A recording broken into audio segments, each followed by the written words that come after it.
Hello, today we're going to be looking at how to reskin and to tune a drum. So not many people know you can tune drums. It's not the same as tuning a violin or tuning like a brass instrument or something like that. But we do need to get the correct sound and correct notes out of our drums. Therefore tuning is necessary. So I'm going to be doing this on my really big deep snare drum, as you can see here. It's a normal 14-inch diameter, but then it's, I can't remember how many inches it is deep, but it's very, very deep. This is made by AD Drums, who's the same person that made my whole gigging drum kit. So, first thing you're going to need for this, just two simple tools. Your normal everyday duster and a drum key. So drum keys come in many different shapes and sizes. You'll usually see them like the one I have here, but you can get some, a lot of them come on bass drum pedals these days. If you get a new, quite decent bass drum pedal, they might have one included with Allen keys and stuff like that built in. But anyway, I've got a pretty new skin on this drum anyway, so I don't actually need to replace the skin, but I'm going to do it to show you.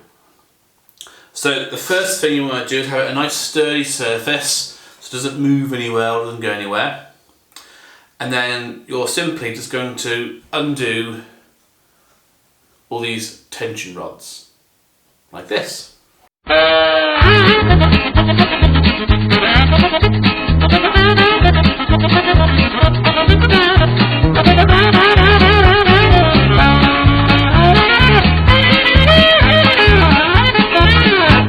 There you go, so all these tension rods now are loose. So I haven't undone them completely for now, I've just done them so they're loose.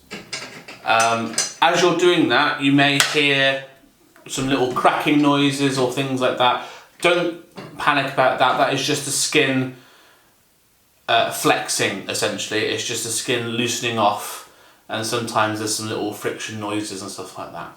Anyway, so now we've done that, it is just a case of, if you haven't already, undoing all these lugs just by hand. A few moments later. There, so now all these tension rods are completely loose from the drum. Now, some people at this point, they take out each tension rod and place them to one side. I would rather just take the rim off with all the tension rods included, like this. So all the tension rods are still on there. I think this just makes it easier when later on you're trying to put it back on, rather than having to put the rim on and then put each tension rod on separately. They're all there in one go and you can get it all nicely lined up. So I've just placed that to one side for now because we will need it again in a moment. Now we have the skin or the head of the drum. So this literally just comes off like that. If you've never seen the skin off a drum before, from the top it looks very, very similar. It looks, well, practically exactly the same. But if you spin it around on the side or on the back, or the bottom rather, there's like a metal hoop around the outside. This is just holding the skin together basically, but that's a little skin. When you take this off, if it's an old skin, it might be worth just turning it upside down, giving it a little shake. There might be like little wood chippings from your sticks or dust and stuff. It might be a case just, you know, taking that off, or even grabbing this handy duster and giving it a little wipe, just to keep it clean. Especially if you plan on reusing it. But anyway, for now I shall put that to one side. There, so now we have our, well, skinless drum. As you can see, it's just a wooden hoop. If I flip this over, it's quite a heavy drum, but yeah, you can see, completely see-through. No magic going on here. Completely see-through. I'm not going to talk about the bottom skin today. On most drums, to be fair, it's exactly the same method. There's no difference, apart from just be a bit more careful of the bottom skin because it's thinner. But with the snare drum skin, because we have the snare involved, it is a bit more complicated. Having said this, I think I've only ever changed a bottom skin once in my whole life. And that was on a snare drum. So I had to take the snare off before I take the bottom skin off. But don't panic about that. I say, in theory, that'd be something you'll never have to do. So now you've got your skinless drum. I'd always recommend, once again, grabbing your duster and just going around the outside of this. Whether it's wood, whether it's metal, plastic, whatever your drum is made out of, just go around, give it a little wipe, get rid of any dust, wood chippings, whatever. Like that. And maybe even just tip it over like this, just in case any bits and pieces, flies, who knows what you can find inside a drum. Just tip it over just to make sure that there's nothing inside there. Also, it might be worth just going around double checking all the nuts and bolts on the inside are done up. I've had a few drums in the past where the logs have fallen off, or the badge becomes loose or anything like that. To be fair, never have had that problem on any of my personal drums, but in a lot of schools and things like that, and they're used all the time, they can rattle loose. It's not a defect, it's just something that happens. If you hit something, it's going to shake, it's going to rattle, it's going to vibrate, and things can come undone. Right, so now we've got that all sorted, we just need to put the skin back on. So here's our skin again. Say if you wanted to put a new skin, obviously it'd be a whole new skin. I'm just putting the same skin on that I had before. So you want to put this on. I'd always recommend having it so the badge or the make of the skin is at the top of the drum. So if you think about, it's probably sat like this on a snare drum stand. So I want that sat nicely at the top like that. It doesn't make a difference to sound, it just looks tidier. That's the only reason why we do it. So make sure that's sat nice and clean, nice and tight on there. Then you want to put the rim back on. So here's my rim again. There's no correct way to put this round, it's a circle. So it's just a case of just placing it back on. Now you want to make sure that all the tension rods and lugs are lined up. That's why I think it's a good reason to leave the tension rods attached to the rim, is because you can easily get them re-lined up. So the other thing to do as well is just make sure the rim is sat square on the drum. You don't want this side sticking out loads and this side really close, because it's going to affect the tuning of the drum. So just place it on. That looks pretty good to me. Cool. And then you just want to go around and just tighten up the tension rods just with your fingers again.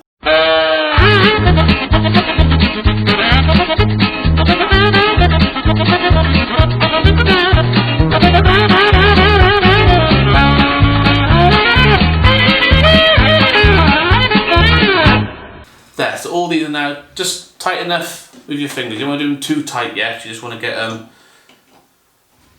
so they're starting to push down the rim a little bit. So this is a difficult bit now, so to speak. This is getting the skin to the right tension and getting it to the right pitch or right sound that you're wanting. So I have a simpler method. There's lots of different methods out there, but I've got quite a simple one.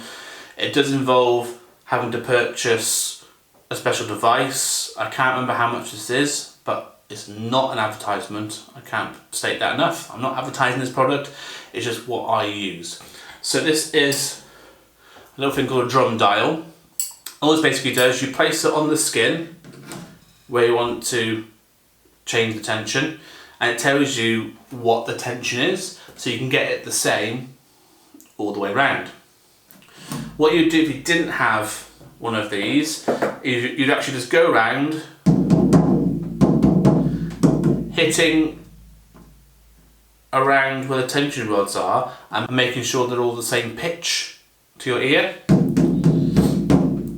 But what I'll actually do, I'll actually show you both methods. So I'm going to do this one first. It's also very important you make sure you do opposites. So if I'm doing this one first, I'll be doing that one second. And then we're going to this one, that one, this one, that one, this one, that one, this one. It just makes sure that you get an even sound on both sides of the drum. Anyway, here we go.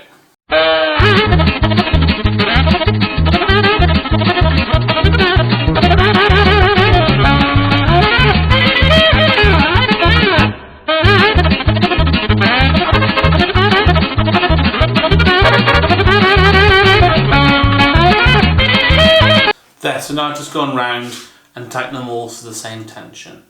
As I say, I'll show you the same idea, but tapping.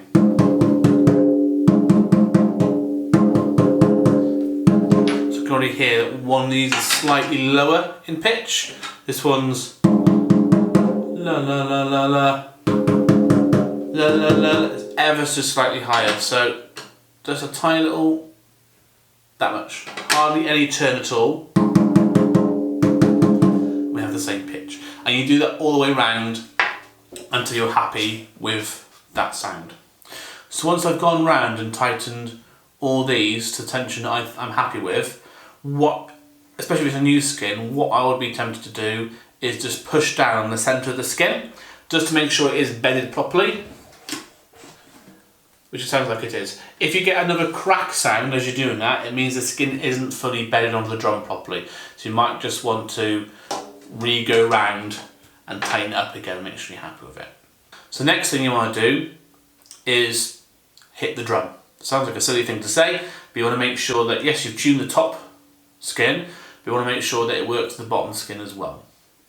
So the bottom skin acts as a resonator, so depending if you want the note to ring on more or you want it to be dampened, depends on what you do with the bottom skin. If you want it to be quite damp, you want to have the bottom skin kind of loose, not too loose because it will make a horrible rattly sound. If you want it to ring on, you want to have it nice and tight so that it can vibrate easier. But with snare drums, usually you want to have both skins pretty tight, depending on the sound once again, because it's quite a big, deep snare drum. I don't want it to ring on too much because it's going to be loud enough as it is anyway. Alright, that's all I'm going to cover for today. If you want any more advice on more detailed tuning of the drum, if you want more advice on drum keys, if you want some advice on the drum dial, once again, I'm not endorsing these, I'm not advertising these, it's just something I personally like to use. If you have any questions about skins on the drums, there's lots of different manufacturers' skins. If you have any questions about AD drums, Carl, who made my snare drum, and that's in my gigging drum kit. If you go on any of my social media, you'll see my bright green drum kit. But that's everything for now. Thank you very much for watching, and I'll see you on the next one.